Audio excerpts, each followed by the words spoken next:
everyone, Gaijin here, and today I'm actually joined by the ever-adorable, wonderful Kaho Shibuya. Thank you. Hi everyone. My name is Kaho Shibuya.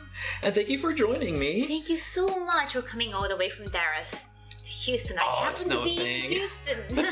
Yeah, no, she was really close by, and I'm like, I gotta make the trip because I've had so many video ideas, but I could not do them alone. So what this particular video is that I came across this other video on YouTube not too long ago, and it is a 1970s documentary just about post-war Japan. Let me see here. This was done by Wayne Mitchell. And it's, I don't even know where to start with this. It's basically sort of this educational material that tells regular Americans, like, this is what Japan is actually like. And so what I wanted to do with this particular video, because I got about 5 minutes in and I'm like, I have to do something about this. I want to look into this video and really talk about not only what may just be inherently wrong with this video, because I feel like some things do get wrong, but also like to talk about how things really have changed.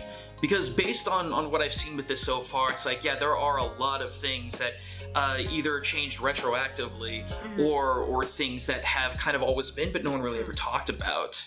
So I'm gonna put it up probably somewhere right here. I'm gonna get the capture started here. There we go, and then I will just intermittently pause from time to time because there are just so many things to talk about. Alrighty. So, okay, and 3, 2, 1, boom. As the Japanese people rebuilt their cities after the war and expanded their industry, many changes were made in their attitudes and in their way of life. The music. I know. Yet much of their industrial success is due to the older traditions of Japanese life, which are still important to the people. Japan still has many reminders of its past. Castles, which were the homes and forts of its rulers. And religious temples and shrines with great works of art. I love the Daibutsu.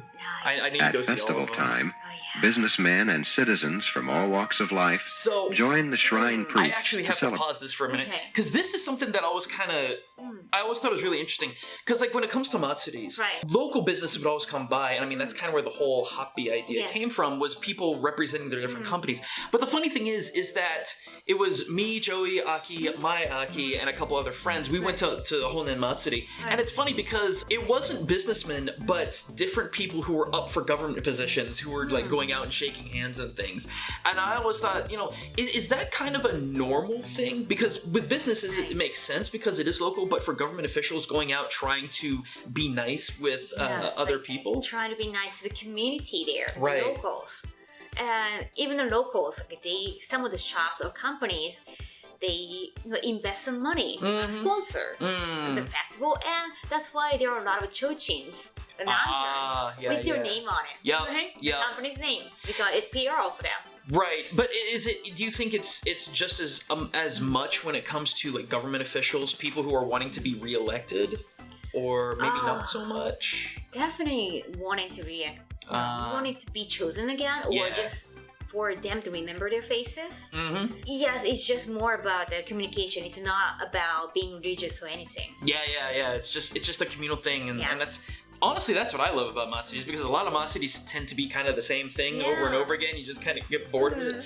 Some of my friends in the JET program said, "Oh, I'm just tired of matsuris because there's nothing else to do." But yeah, it really is a communal thing. Yeah, and looking at all those shrines, like at the beginning, it's just they show the city side, but still, I'm like, oh, it's like a quintessential Japan. Like later on, it's just shrines or castles. They're beautiful, but like we've seen them so many times representing Japan. Like I'm like, it's not like we are first timers. Right. Japan, studying Japan. Oh my god, I grew up in Japan.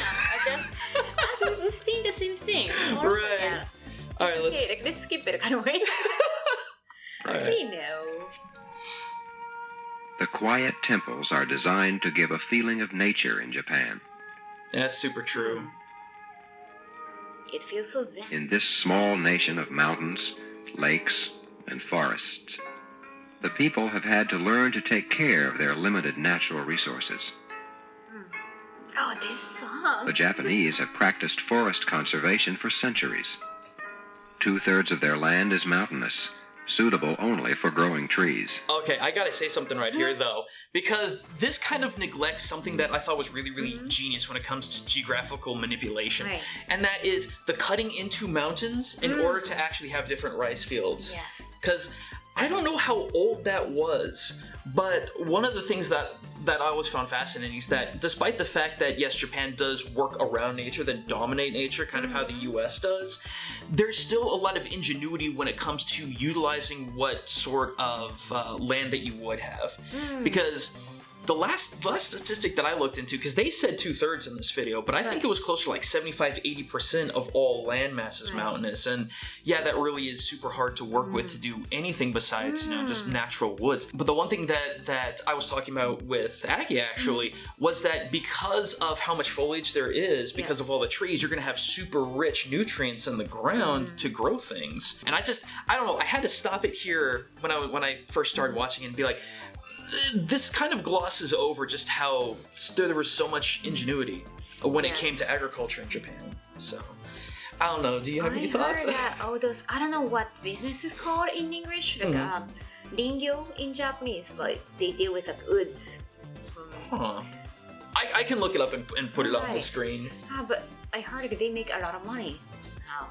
Really? Yes. Well, I've always wondered about that too. Like, ringyo definitely means dealing with it's a cat from the forest. So I always wondered like, well, how they utilize besides the, you know, obviously waribashi or something. Yeah. Right. No, I'll probably cut a spot here if I can find it, and then just narratively put some more in. Okay, everyone, post-production Gaijin here. So, ningyo means forestry, which is technically the science and craft of creating, managing, planting, using, conserving, and repairing forests, woodlands, and associated resources for human and environmental benefits. And yeah, I'd imagine Japan could make a lot of money through the conservative harvesting of lumber and other forest resources for sure when you consider how much of the country is mountains and trees. So yeah, interesting factoid. So anyway, okay, let's keep going.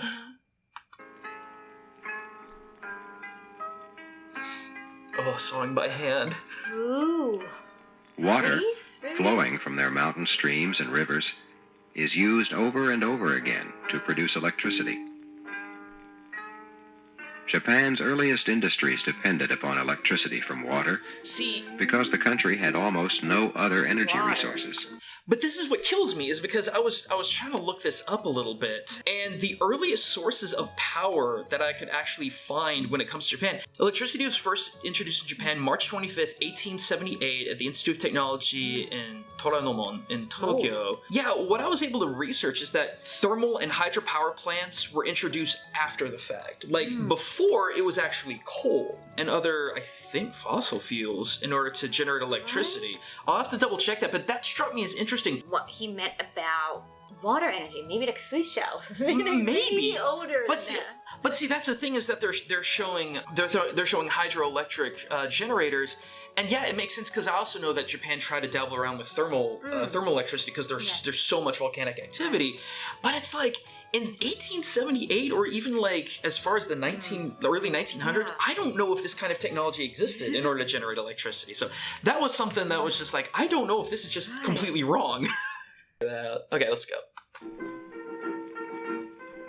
Today, most electricity is made from coal, oil, and even nuclear power, narration is just reminding me of and this, then like, sent to the homes American Horror and Story. factories of Japan. Like some kind of, you know, it's a weird things happen. Electricity powers the trains, It gets weirder. which connect the cities with villages and farms throughout the nation.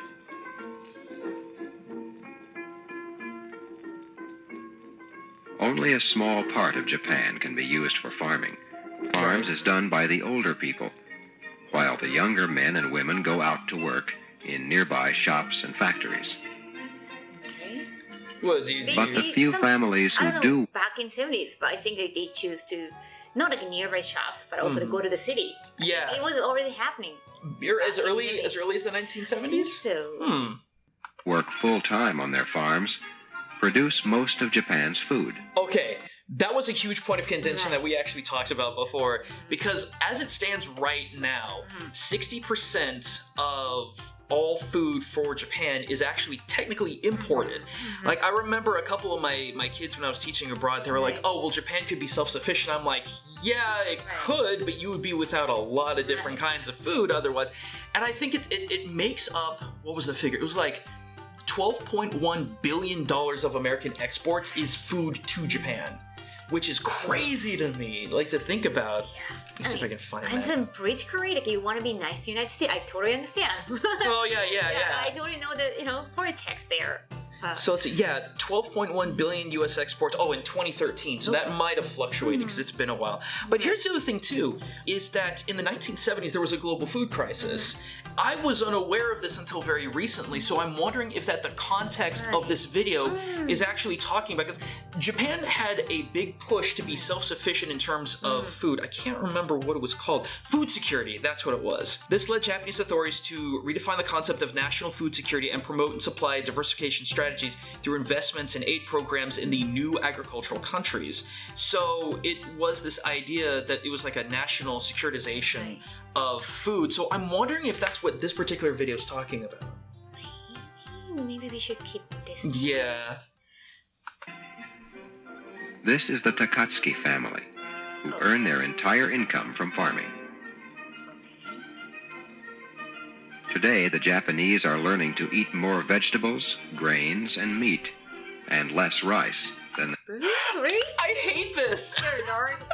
I hate this statement so much. Are they talking about bread and like how their meals have been westernized? No, not even that. Because, well, I mean, they're talking about how their food is being more westernized, but it's like they're eating more vegetables. I'm like, Japan has been eating vegetables since its inception. I've researched this. Now, in the Jomon period, there was a lot of like pseudo sashimi that was eaten at that time, and it was the 8th and 9th centuries with the introduction of Buddhism where there was a lot of pushback from eating any kind of animal meat whatsoever. It was, I think, the Edo period actually where eating fish became more than just a sort of ceremonial thing. It was like everybody could get into it. Not just luxury. Right. So 7th and 8th century, spread of Buddhism throughout Japan, the gradual reduction of the amount of meat consumed by Japanese. But there was, now, I don't know about this, but I also heard that even before then, there was a big reduction, like post-Jomon, of eating any kind of meat because of how Shintoism is seen and used, because blood is a huge source of kegare. Yes. So because of that, people would tend to stay away from it. And it really wasn't until the Edo period before people would eat fish, just fish, not even beef yet, because beef didn't come around until what, like this 1819? No, maybe not that late, but maybe the 1800s, when there was when it was like post Matthew Perry and there was like the forced sort of. So I'm wondering if that was actually the big period of when beef consumption really started. But my point is that this kills me so much because it was only recently, too, where Japan, I believe, technically eats more bread than rice at this point. I don't think it was happening around this time, like eating your meals getting more westernized. Of course, like, it's definitely happening right now, or like 20 years ago already. But I don't know why they focus on like learning to eat more veggies. Like, you never like stopped. Yeah, you never stopped. Like, it's from the very, very beginning. Like, Japan was a vegetarian society for so long. And grains too. Like, rice was more luxurious than grains. So. That also, I love it in this video because they say the Japanese learned to eat more grains. Rice is a grain. It's one of the 5 staple grains, actually. It's more like a refined grain. Yeah, but it's like I don't know, like going back to grain, like a rough grain. I guess. I don't know. Let's just keep going. They used to. So the Takatsukis have switched from growing rice to growing fruits and vegetables. Oh, okay. Hang on. The vegetables I get, fruit I don't. I actually went to, as part of my study abroad program, we went to a couple of different farms to actually learn farming techniques. I never saw fruit. Oh yeah? I've never, this is just my own ignorance, I admit that, but I have no idea specifically besides like maybe yuzu and maybe mikan, like what fruit does Japan grow? Alright, just ignore what I have to say about fruits in Japan. I'm an absolute moron who doesn't know what he's talking about. As far as fruit in Japan goes, some of their big crops are Sato Nishiki cherries, ume, melons, peaches, Kyoho grapes, blueberries, kabosu, shikawasa, apples, nashi pears, sudachi, mikan, yuzu, kaki, kinkan, strawberries, and dai-dai. Yeah, they've actually got a lot of different fruits, and the reason why the fruit is so expensive, like Kaho says, is due to the lack of land to actually grow them, so yeah, just ignore me in this section. Oh, there is a lot of strawberry picking place, but they're That's mostly fair. for like entertaining. Yeah, so it's... Or it depends on. They usually just focus on one fruit. Like they don't really grow all of them together, veggies and fruits. I don't know. They are just self-sufficient, or just they're trying to make their business grow. But Like, that just was weird for me, because it's like, they don't even show fruit. Yes, they do, stupid me. There's the word tomato written right on the cardboard box that had tomatoes in them.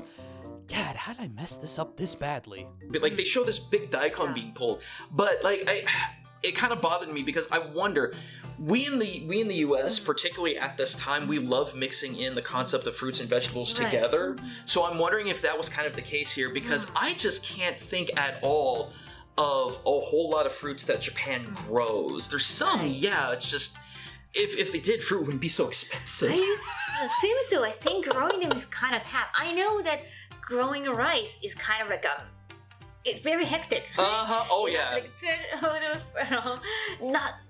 What do they call nae? Oh, like, how do they nae? It's just kind of like the like an early stalk, like a young stalk, I suppose you could put in. Like if you watch the new Evangelion movie, I think that it's gonna come out when this video comes out. You see like a Rei doing all the work. Yeah. It's a lot of work. But no, I don't know. I had to point that out because I thought that was really silly. So I'm assuming maybe it was easier for them to grow veggies and fruits Back then, Yeah, maybe. Huh. on rice. Easier than rice, maybe. Let's keep going.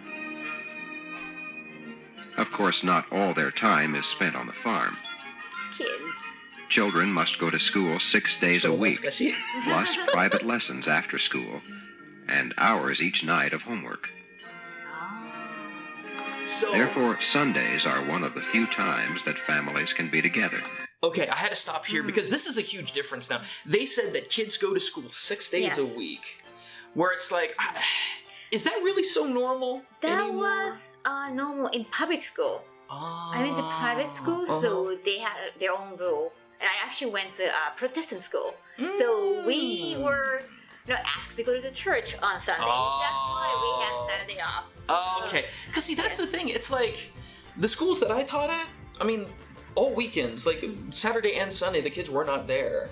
What about club activities? Club activities, definitely. Yeah. Because see, that's the big stipulation, is that as far as going to school to learn, I still think that's a Monday, Friday thing. Not counting juku or Right. homework or anything like that. Because they did say in this video that there's a whole lot of homework Yes. too. And I've seen my kids' I don't know. workload. There, compared to the United States, is it more okay? I think compared to the United States, there is a bit. Now, someone's going to attack me for saying that. I haven't been to school in a very long time, but I think comparatively, there's definitely more homework.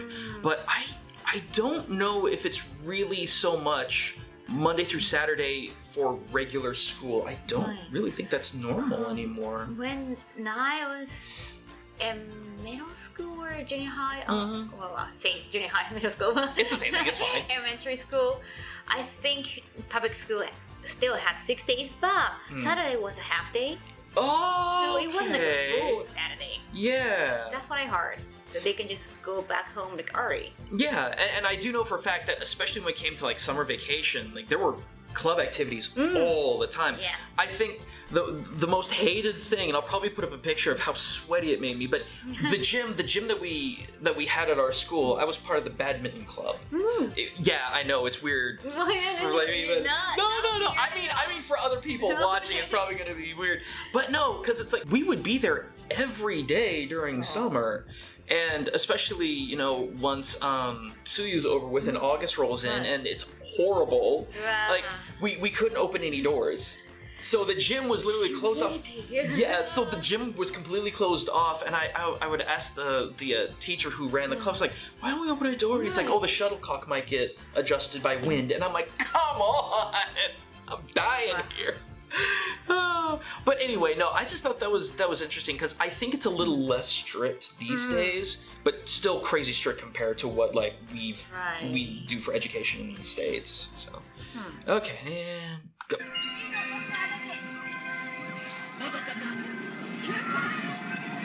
It's family on Sunday, maybe? Winters are cold in most of Japan, but farm families keep busy with indoor crafts or home industries, making products they can sell.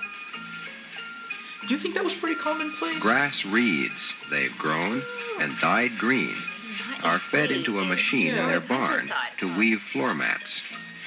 I don't know which area they're talking about. Their farm products end up in village and city stores, along with another important food of the Japanese, fish.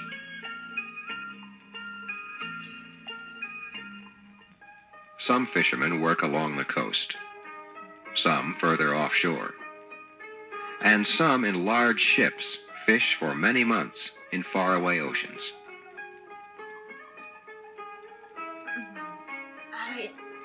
BGM background music bothers me so much. I'm sorry. Damn it. Can you just stop this, like... Oh, I wish I could, but then we wouldn't hear the narration. Japanese sound. Can you stop it? We gotta get better music in games. Oh, I'm sorry. Every day and night, I have to focus on the thousands of fishermen work to supply the markets of Japan with fresh fish. fish market. Nice. Although the Japanese raise chickens, cattle, and pigs, fish and other seafoods provide 1/2 of all meat eaten by the Japanese. 1/2. Do you think that's still true? Because I don't, I need to look up a statistic. I'll put it down here if I can find it. But like, do you think that's still true? 1/3 of all the meat? I don't... What half?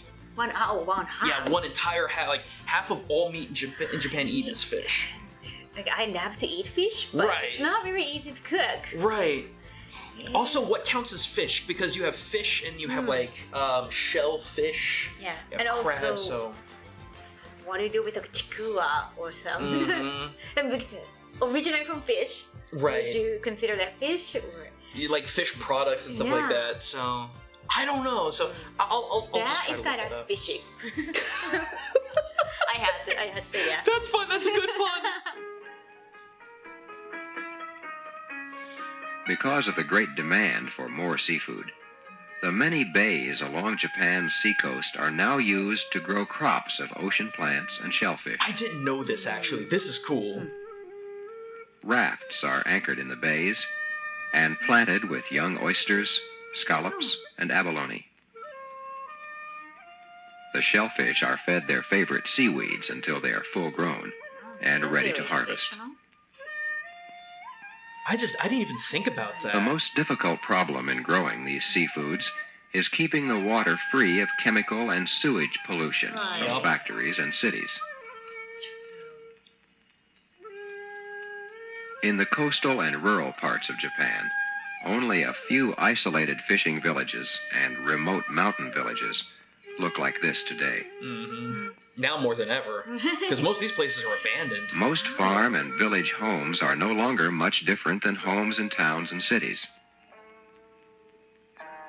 This part. Modern furniture may be in one room, usually used for receiving guests. But most rooms have traditional floor mats, pillows to sit on, and low tables. That's actually something that I was not sure about, because I've been to a lot of houses in Japan, but a lot of them, I don't know, they never struck me as being like one room is Western for taking people in and then everything else is traditional. It's kind of the other way around. Like nowadays, especially, because it's like every home I've ever been in, it's all modern except for one room, which is like the tatami mat room. So, and not all the apartment have that. It's very, very like richy feelings. Right. But it's like I wasn't sure. Back in 70s, like Japanese room was in the main room, Right. and then the Western room is just for guests. I don't know. Like, Back in 90s, I know that was like the opposite. right. That wasn't that long ago. Yeah. I don't know. Maybe I'll just have to look into that too. But it's just I didn't. I was just like I thought it was the opposite of that. So. They're using like Western clothings, but now here we see this woman in kimono. Yeah, there's a playing big this Japanese switch. harp. So yeah, that's the other thing too. Is I wonder how much is actually played up just to make it look Japanese versus what it actually is. But let's keep going. And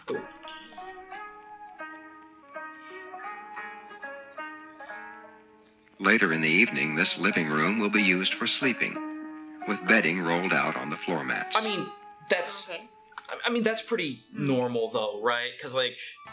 A lot of people and families that I was able to visit or homestay or something like that. Yeah, that's kind of how it was. Is furniture gets moved, you lay it tatami, especially if you're in a really small apartment. But So it means like they don't have a Western bedroom. well, they're getting to that, I think. Oh, yeah? So let's see here. In some homes, the family lives in one part of the house and has a factory in a side room. This really, I have to pause this. I could not imagine this actually. Like to have a family meal in one room and then the doors that are open, there's just like 6 old ladies working on like looms or something like that. Factory or something? Yeah, so yeah, they even said in one part of the home it's like the living area and then the other is like a factory. So you've got like 7 or 8. Like I understand the idea that people live in the same building that they have their business in. Like they'll have their building here and then their apartment is right above it. But it's like I've never seen this before where it's like you have a room here and then just immediately off you have like 8 bachans working sewing machines. It's just next door, like literally. Yeah, literally. I can't imagine how distracting that would be too. All the sounds. Okay, Never seen this before. Family contracts with big companies to make or assemble parts of a product. Here they are sewing handkerchiefs. In some homes, handmade looms are used to weave cloth. Cards with holes punched in them control the pattern the loom weaves. I think that's so cool. Wow. It's like pre-computer. Industry started in Japan more than 100 years ago, with small family businesses such as this.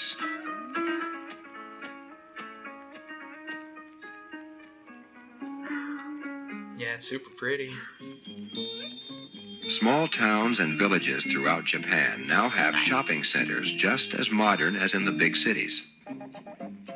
This music. But the Japanese still must shop for fresh food almost every day, because their small kitchens only have room for small refrigerators. So I think that's changed actually. Because kitchens are still small, but I think refrigerators have gotten a lot bigger as time's gone on. Especially for families. Yep. I remember Tomo and Hutch, before they got their own apartment, they had a share house, and their refrigerator had to share 4 different groups of people's food. Oh. So I think this is definitely something that really has changed. Even in my apartment, I would be able to go out into the supermarket and get maybe 3 or 4 days worth of food before I'd have to go back. And so what this video is saying is that folks in Japan would just every day go get their own food because they couldn't keep a lot of it. But see, I wonder how much of that reason is for that and how much of it is because the idea of just eating food fresh, buying food fresh. It looks like they're at the fish market or some kind of market, and they look obviously fresh. Yeah. So maybe they don't want to keep. Yeah, they don't want to keep that. use Yeah, it, that's that's what I mean. It's like I think there's more along the lines of people just want their food to be fresh versus keeping in their fridge forever. You know, where we will go to Walmart and get a big old cart worth of food to have for like 2 They months. didn't have Costco, so Exactly. All right. can't handle that. Thank you for breaking it They down. like to eat in restaurants I'm so quite distracted often. by The music. the music, so I just cannot In many follow the restaurants, narrative. It's got seafoods great are a voice, specialty. but just- This is a sushi shop. Oh, sushi shop. Yeah. Sushi can be made with octopus, squid, shellfish, many kinds of ocean fish, What most is it of them with raw, those threes? and surrounded by rice and seaweed. Each month in restaurants. By the way, I don't know where that sound came from. I do not know where that sound came This from. is the Yoshimura family, with son Shigenori and daughter Miki. They all lead a busy life, so Sundays are one of the few days they can all relax together. Those days are called, I mean, Sunday is called Family Service Day. On their way back to the hang city. on. Yeah. Like, For Family Service Day? yeah, they called. I mean, now it's changing. Uh-huh. Now, usually that's it called for fathers because fathers like every day. Well, of course, like it's changing again. Sure, but sure, of sure. course, back in those days, fathers are like a man just go out and work. Women just stay home. Mm-hmm. That kind of style. That was a typical Japanese family. Right. So for fathers, oh, Sunday, it's family service day. I have to do family service. So was that the perspective of the men? They're like, I have to serve my family. I mean, yeah, so in their mind, like I'm like serving I'm working for my family, yes, but they don't have time to interact with their kids. So they don't really get to talk to the kids, Right. have fun with them. Kids they don't get to play with kids. So like Sunday is a family service day for fathers to take part in family activities, like go fishing or going picnics. See that? It's service for them. Like it kind of scares me that it's that context. Like it's like, oh, here we'll just hack up. Here is your special time to go spend with it. That is such an alien concept for me and most Americans. This idea that, oh, we'll just slice out this little bit of time. Go play with your family, but hurry up and get back here. Like that's how it feels for me to hear that. So I kind of want to think that that's trying to change a little bit. I've seen actually on Instagram. I read a lot of manga that's drawn by like amateur manga. So it's called essay manga. They talk about their life, and there are so many mothers. They talk about their lives with their kids or with their husbands, and it shows how much they get irritated whenever father, their husbands say the word family service. Like, oh, so it's a service for you? Take care of the children. They get furious, but at least now they can voice those opinions. Right. Back then, it was we just took in. Of course, I wasn't a mother, but women just took in. Yeah, thank you for doing the family service. And men was just, yeah, it's just a family service day. I have to do that on Sunday. It's something they have to do. With relation to that, is it fair for me to say that it makes absolutely all the sense in the world for like married couples in Japan to see this much turmoil and problems? Because ever since COVID happened, and ever since since fathers have to stay home now and work from home, there are so many more divorces. There's so much more fighting. There's so much domestic abuse now. It's like, what was it? I understand what marriage was for, but I'm also sitting here, the person that I am, thinking, why did you get married? Like, I remember one of my teen teachers, he just all the time talked about how he just always fought with his wife. And I'm like, how did you get married? And his excuse, he said, oh, well, I married this girl because she rubbed my back and helped me feel better after I got too drunk. That was the excuse that I got. That was it. Oh, she's so nice to me. I should marry her. That's cute. It cute. Worked out. Like I'm gonna say this. I've been married. I've been together with my gal Aki for over 10 years now, and it's like communication is so key. Finding things to do together is so key. This idea of service to the family, that's why it blows my mind so much. If you consider service or work or obligation. Darn, I have to interact with the woman that I say that I love. Anyway, let's keep going. Yeah. We're less than halfway done, so let's keep going. They often do some shopping. The Japanese spend a larger part of their income for food than people in most industrialized nations. I still think that's true. The Yoshimuras live in an apartment owned by the company for which Mr. Yoshimura works. Danchi. It's called danchi. Danchi? Danchi. Okay, because I've heard of that before, but I didn't know how mainstream that was, where like the company offers you housing. I think it's decreasing. Companies don't really take care of housing. But I can only assume it's kind of hectic to live there. You know, there are always like obvious rankings. Oh, she's a wife of the CEO. Oh yeah, but the CEO wouldn't live there, but real. Like you walk right next to your bucho, like just walking around. And you're just like, nice. Yeah, you have. Yeah. Whenever you pick up your trash, like, nobody here. I have to say hi. I have to be extra nice. So it's just. The communication might be tough. But I wonder how much of that would actually bleed into office life, because I know for a fact, because one of the jokes with ALTs in the JET program is that if there is a female teacher that gets drunk and ends up throwing up in like a men's urinal, no one talks about it the next day. But if one of us does it, it's talked about forever. So I wonder then if, with this living arrangement, if people just mentally detach. Like if you run into like a senpai or any other kind of superior in your company where it's just more casual and kind of even, whereas when you finally get to the company it changes. I don't know. I read so many mangas about danchi because there is always a ranking. I thought, really? Their husband is like higher rank. Okay, never mind. It's superior than my husband. So like I have to kind of suck up. Like, so I've read so many stories about that. Okay, never mind what I said then. That's interesting though, because that brings a whole new level of stress to the family unit. Really how their kids interact with each other, that would just affect the kids too. Yeah, and then there's just all this weird. Wow. All right, well, I didn't expect that, so here we go. This restaurant delivery man is bringing part of their dinner for tonight. Before and there was Mrs. Uber. Yoshimura is cooking the rest. Nice. Uber before Uber. I thought it was weird that he opened the door. No, because like you have he this, got everything. like you have this like whenever you walk into anyone's home, it doesn't even matter if they're friends. The first thing you say, "Ojama like you're literally saying I'm being rude or excuse me or something like that. So it was really weird for me to see him just like, I'll do it. It's like, It just looks all scripted and choreographed. Yeah. It's just the way he said, omachido-sama, or it's just like really monotone. It doesn't really sound natural. I think they just mess up with the acting. Alright, let's go. The Japanese prepare some special foods, which are nicely presented.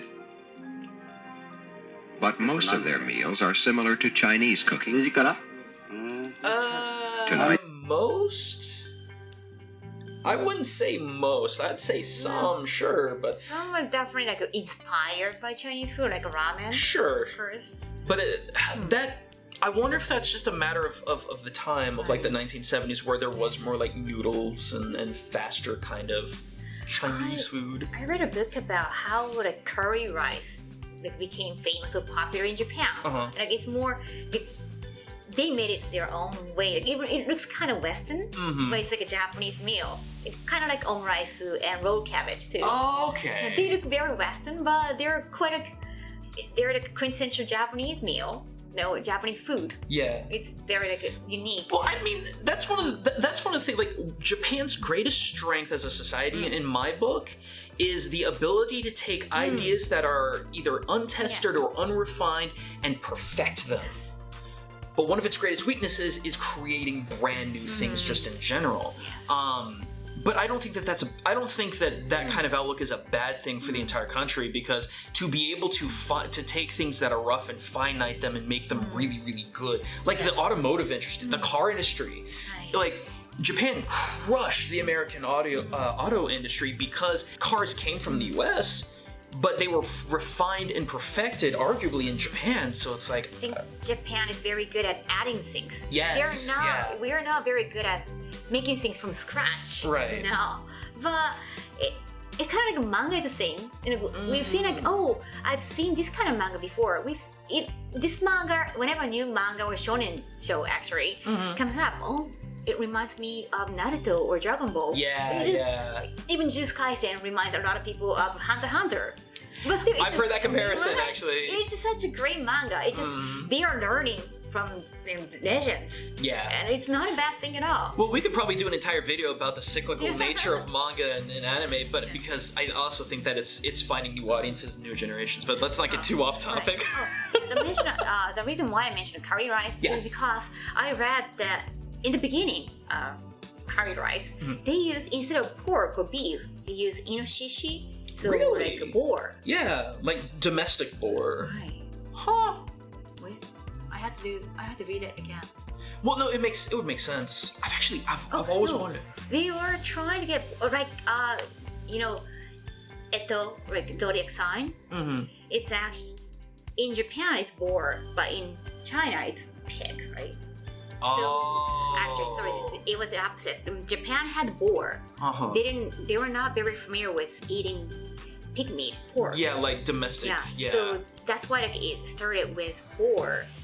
But eventually they had pork. So by then they had curry rice or some Western food. Gotcha. So it sounds definitely weird that they focus so much on like Chinese inspired, Chinese looking food. Right. Noodle soup Gosh, was we are 40 requested by minutes son in. Shigenori.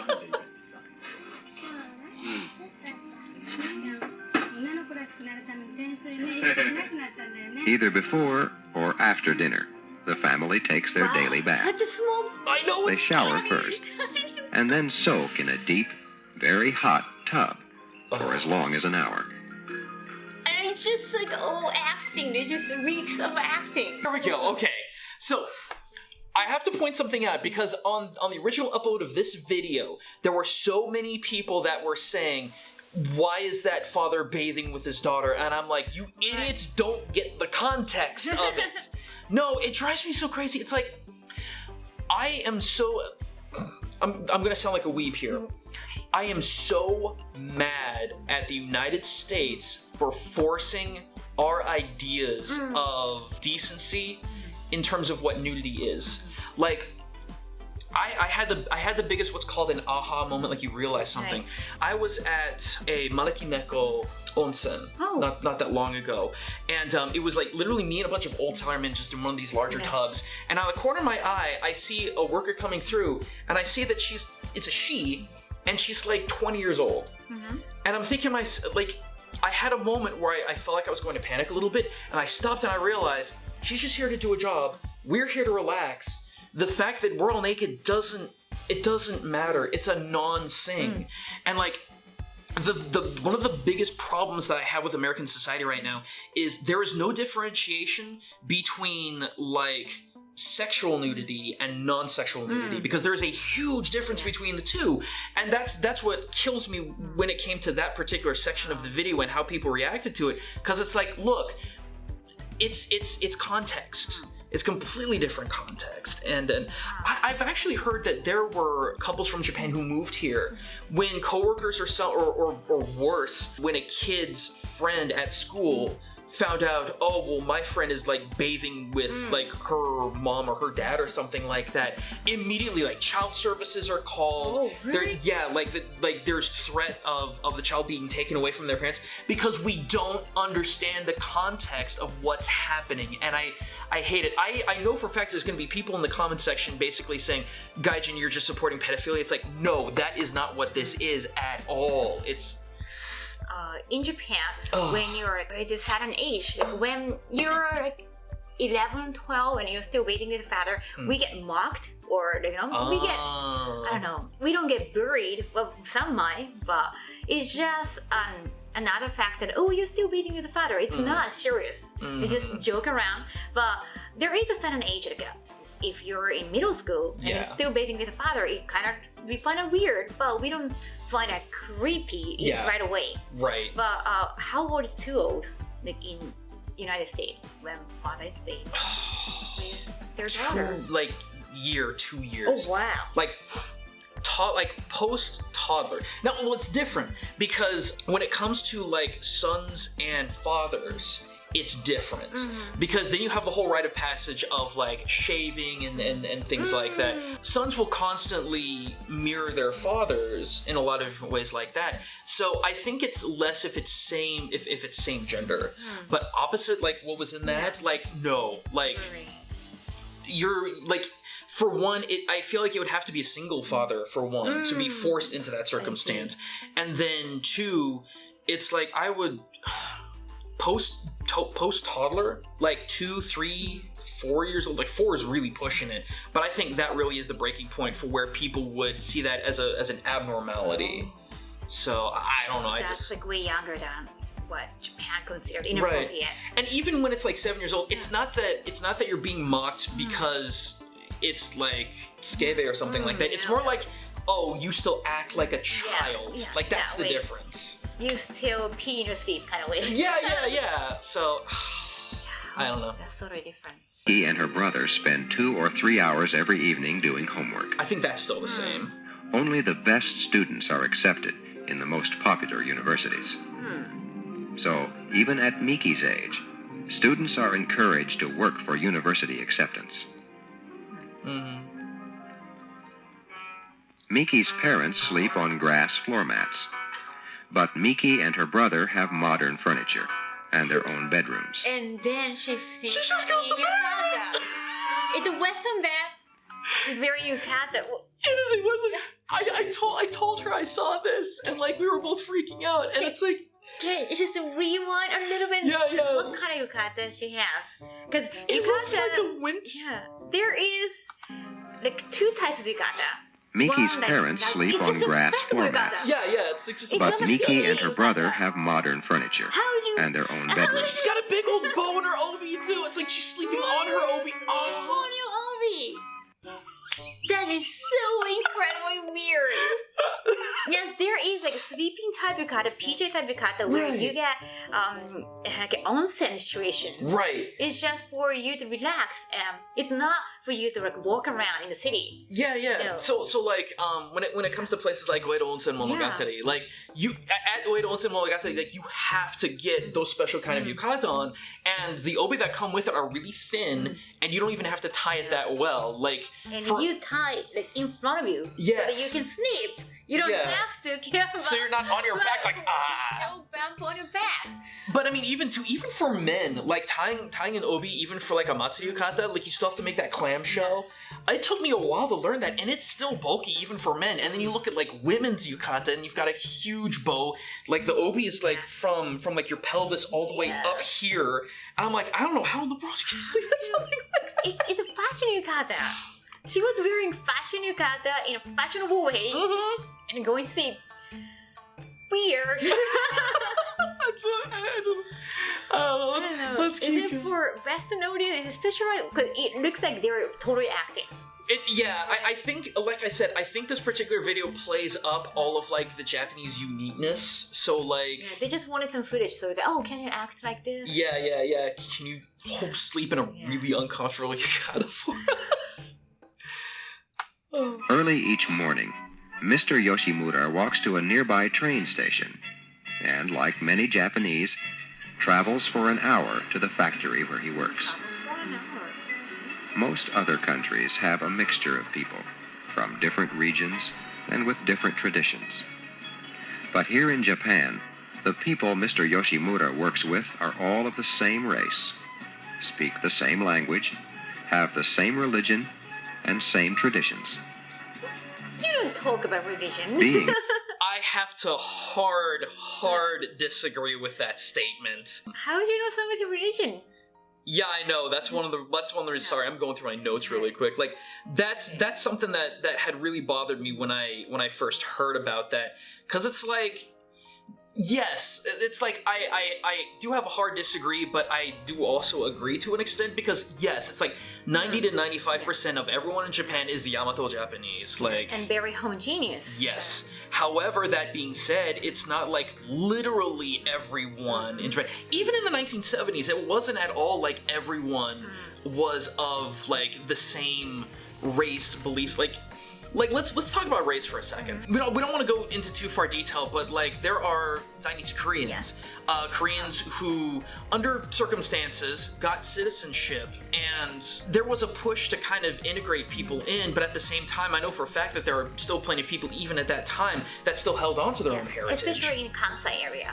Yes, and so you have Koreans that are living in Japan. I think there's like right now. I think there's 600,000 Koreans. Like there's a lot, and then there's 400,000 Chinese that are in Japan right now, and they are not at all the same. It always kills me when I have people tell me, "Oh, what's the difference between Japan and China?"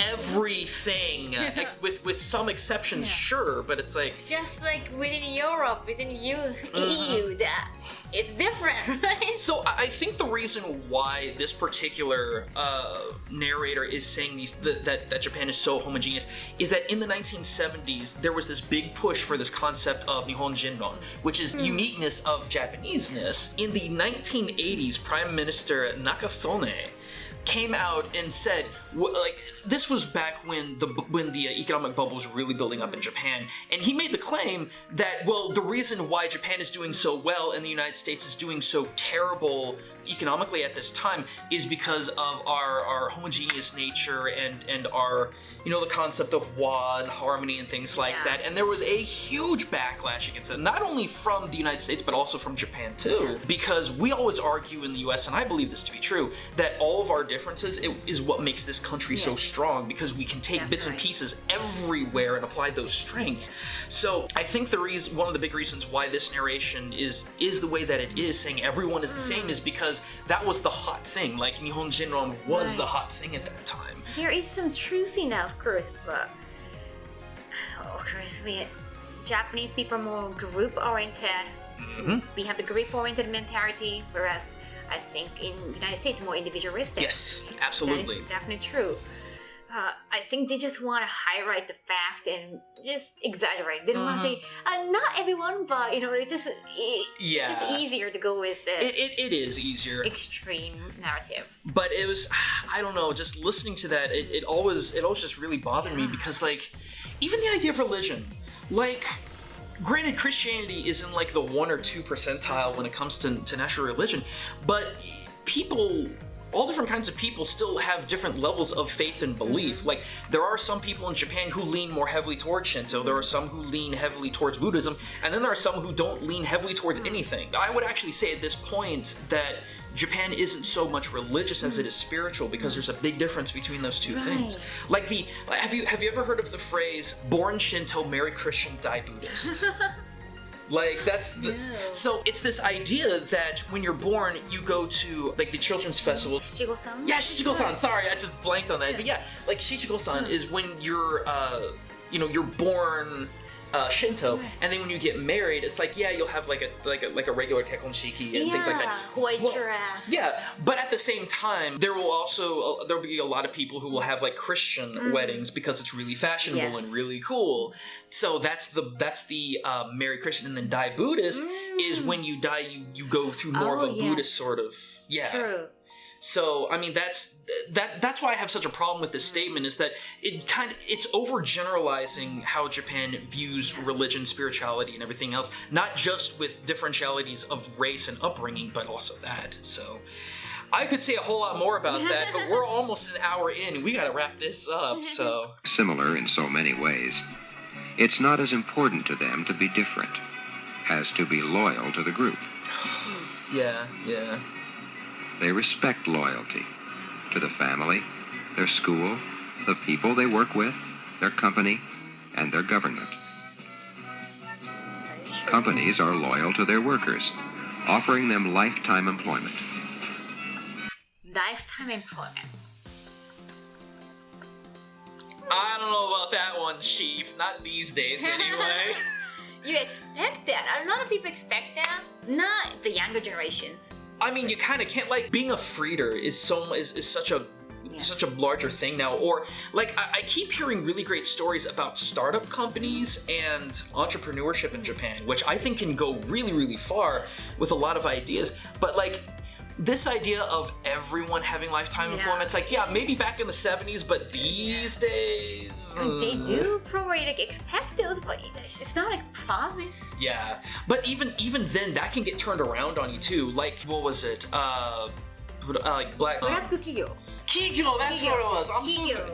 Yeah, Black Kigyo. So, like, the thing is that if you get sucked into, like, a Black Kigyo, there's, like, so much pressure that you have to stay there, because if you leave, then other people won't hire you because you're like a ship jumper. You cannot leave before your boss. And if you're like younger, you have to stay to the very, very end. You feel pressured. And I think there is still true. But there's also this idea that if you get hired there, and then you want to quit, like you want to find other work, you kind of can't, because it's this idea of the old idea of working the same job for the rest of your life. But if you're miserable there and it's terrible for your health, if you leave, there's this idea that no one else will hire you because you are not loyal to a company. So it's like, I feel like there's a lot of problems that actually come from the idea of lifetime employment. So anyway, let's keep going. Look at the shape of the cars. I know, right? It's so retro. Much of Japan's industrial success is due to this sense of loyalty between workers and companies. As an island nation, Japan's industrial success also depends upon shipping. Right. Ships carry the products of Japan's factories to all parts of the world. The ships return, bringing new products, and especially more raw materials for Japan's factories.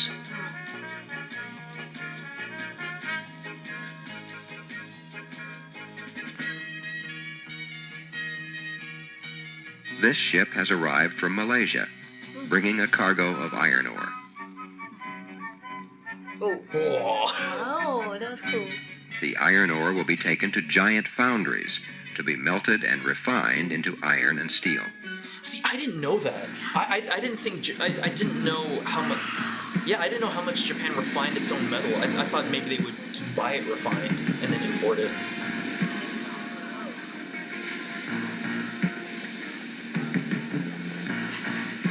This modern foundry requires few employees because most of the work is controlled by computers. In this control room, the workers are all university graduates. I get the feeling of this.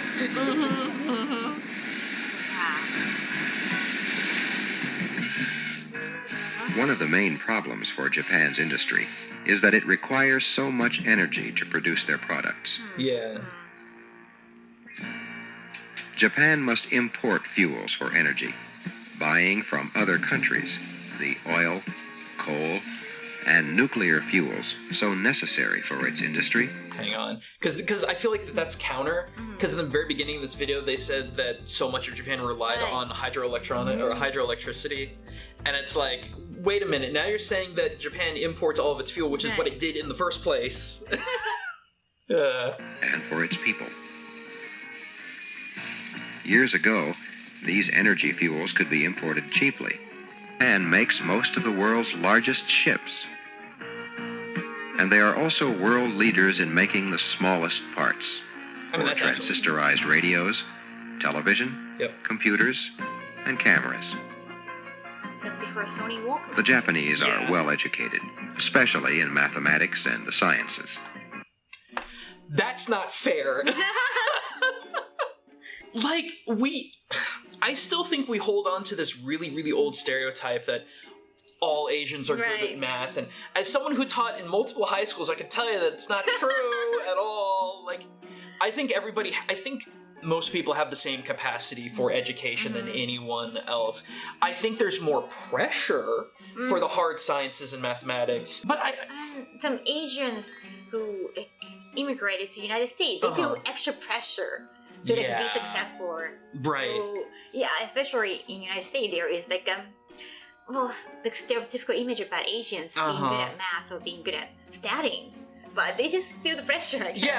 So, and I don't know, I just think that that's really unfair, because I think that everyone, like I said, has the same capacity to do really, really well or not. And I can't believe I have to say this, but I know that there are people out there that are like, oh, them Asians are so good at math. And it's like, it's not about being naturally studious, it's about what is waiting for you if you don't. I think that's the bigger thing. Because it's like, it blows my mind at how much pressure people in Japan are under when it comes to education, because it's like, you got to get into a good kindergarten. If you don't get into a good kindergarten, you can't get into good primary school. You can't get into a good primary school, you can't get into a good middle school, can't get into a good high school, can't get into a good college. And it's like, there's so much pressure on young kids to be academically excellent, and statistically it's impossible for everyone to be like that. Personally, that's one of the problems I feel like that comes about when it comes to the hiring process. It's like, yeah, and when you once become an employee, all they ask is your courage. Like, they don't really care about. Oh no. If you went to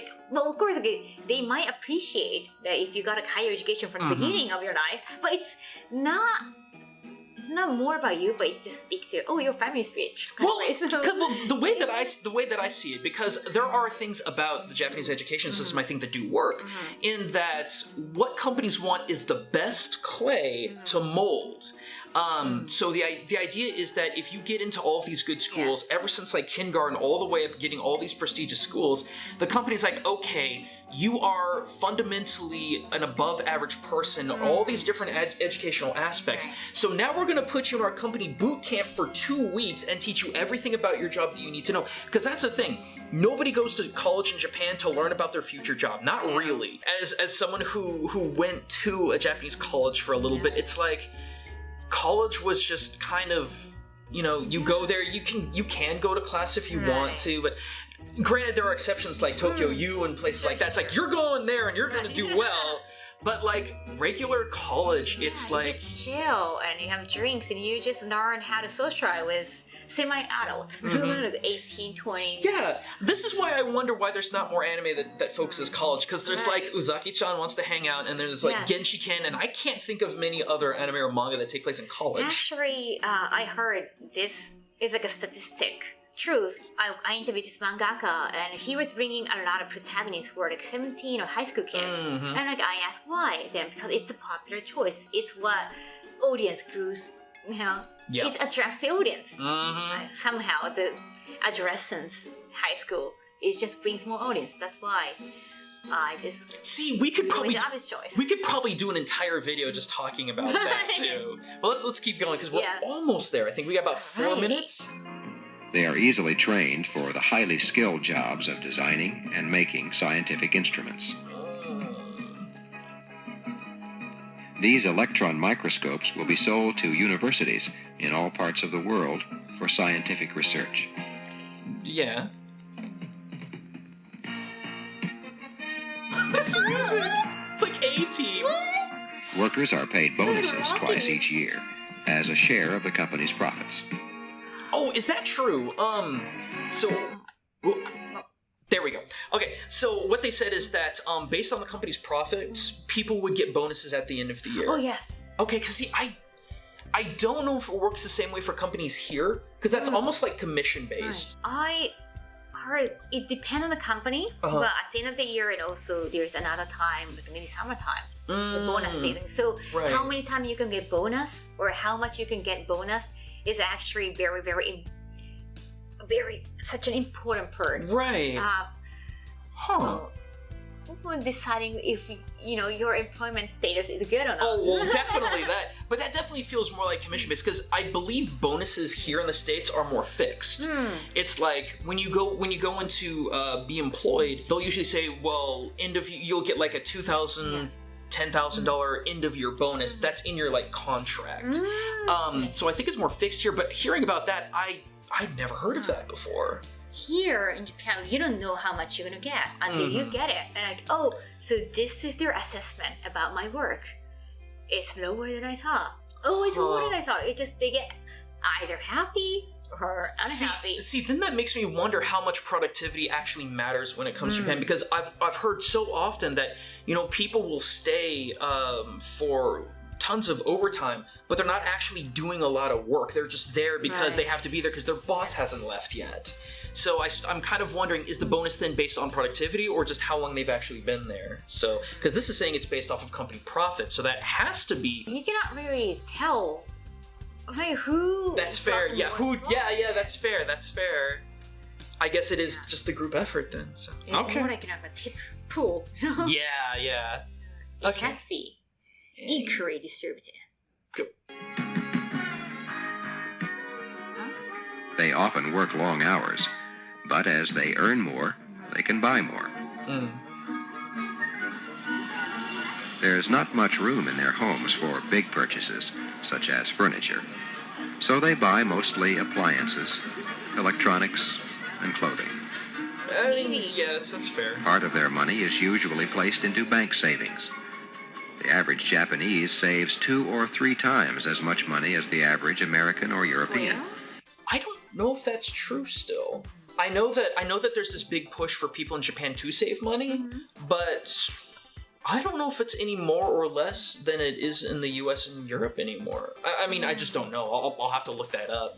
But yeah, I know the bank system differences. yeah. I know that people in Japan told me, or I think other Japanese paper users, they do not keep money, to not use paper like a bank, because there's like a bank system in Japan. Do not break the system. Do not like save too much money there. Yeah. When you use from that, it's okay, but just keep like maybe 100 or 300 bucks Right. and use it right away within a month. We've had so many. There's so many videos we could do. Okay. Department store.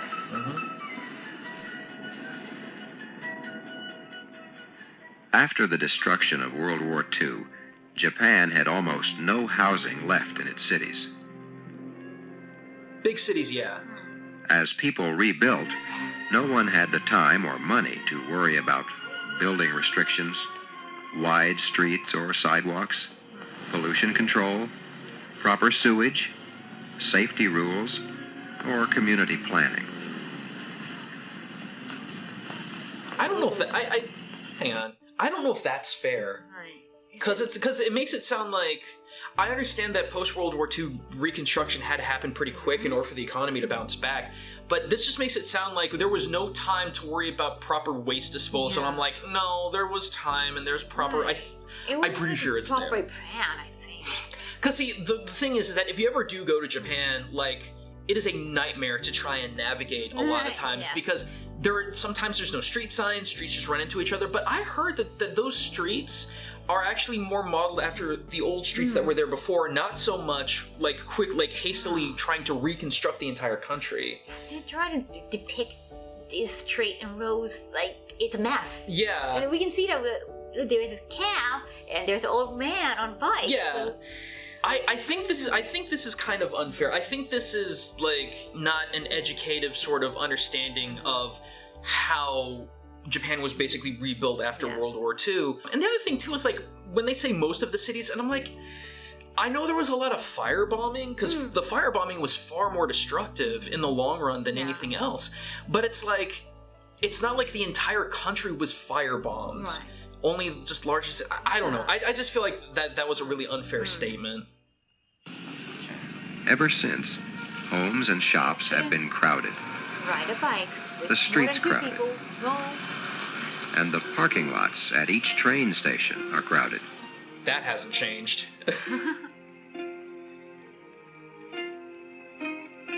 Workers travel for an hour or more in crowded trains to reach their jobs in crowded cities. I have no idea where that sound came Japan's from. great industrial success has brought it wealth, but also pollution and congestion. Yeah. I mean, in The any Japanese have Any recognized their country, problems and have already started with massive programs to correct them. I thought that was cool. They have greatly reduced the pollution from automobiles. Good old Old K cars. factories are being replaced with modern ones. This new computerized steel mill cost millions of dollars. It doesn't produce any more steel than the old one, but it has eliminated the air pollutants.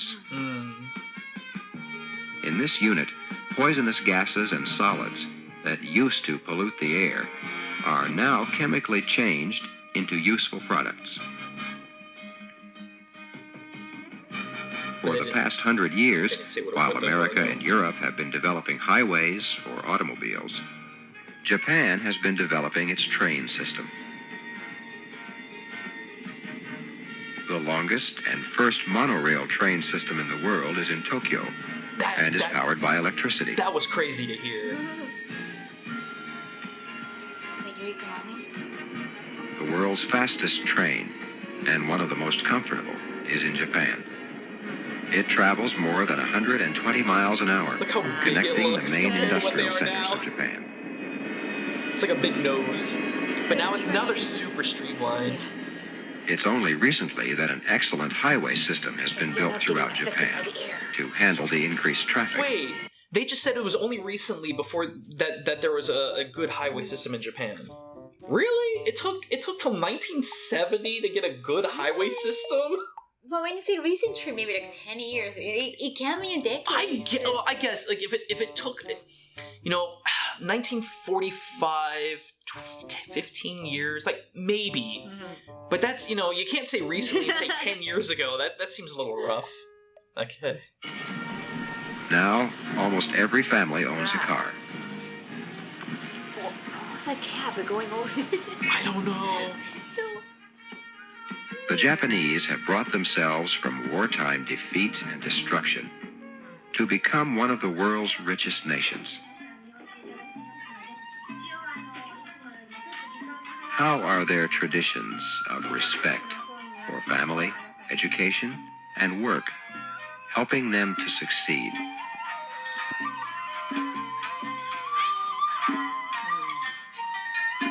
I mean, that's the big question. Like that, it was that final question that made me really want to put this together and not only do it like by myself, but have someone, born and raised in Japan to answer that question, especially now. Oh, there it goes. All right. So yeah, it's like, what do you think about that question? And it's, how are the traditions of respect for family, education, and work helping them succeed? Because it's like in the past, yeah, that was kind of a no-brainer, but it's like, because things are changing so rapidly, Yes. I don't know, because it's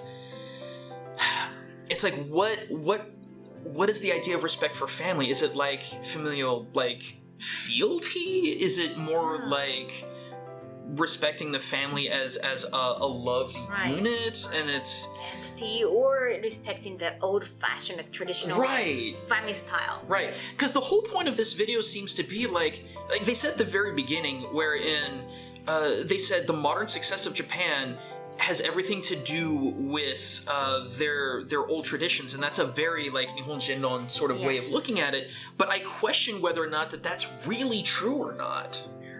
I get the feeling that Nihon Jinron is, I don't know, focused too heavy on the, the mindset, Yeah. not the action. Yeah. So, which I don't like. Look, traditionally, Japanese people have focused so much on like be courageous or like something very abstract, like be Or kinky tenacious. or Yeah.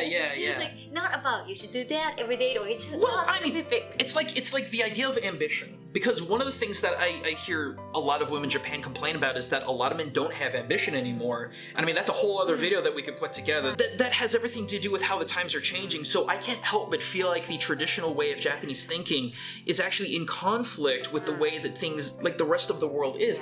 And I didn't want to say that by myself, because that just Right. makes me sound like an American white guy.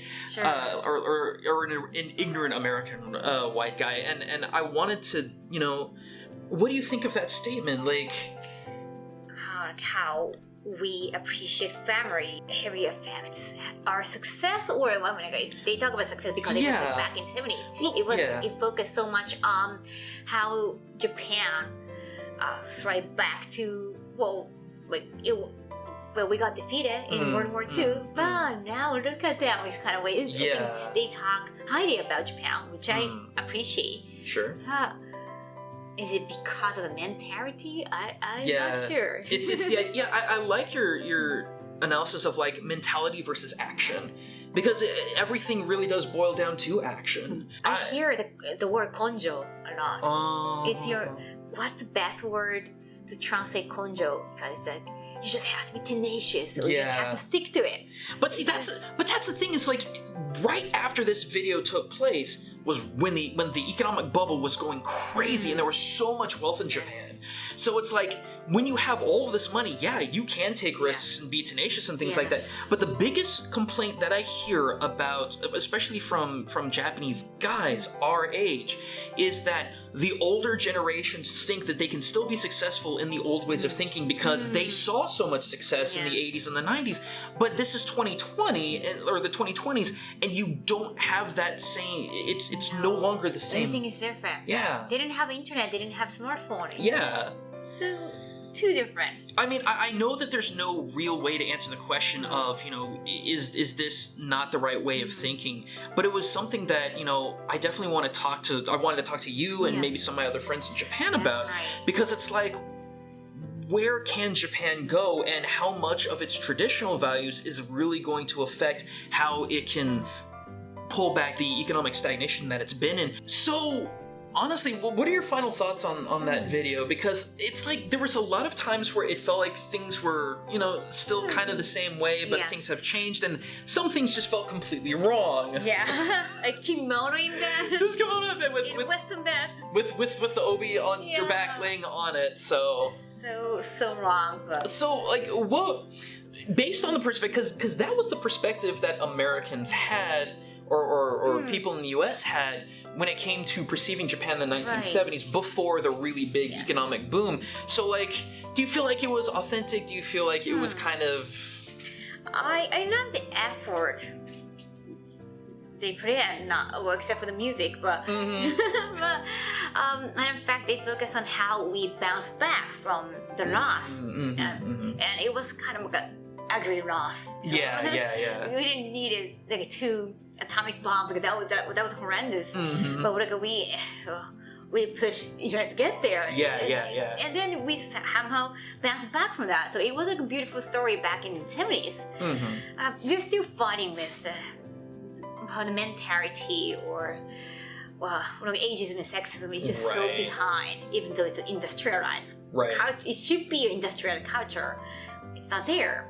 So we're fighting against those tradition. When you say tradition, it sounds like a good thing. Not all the time. Yeah.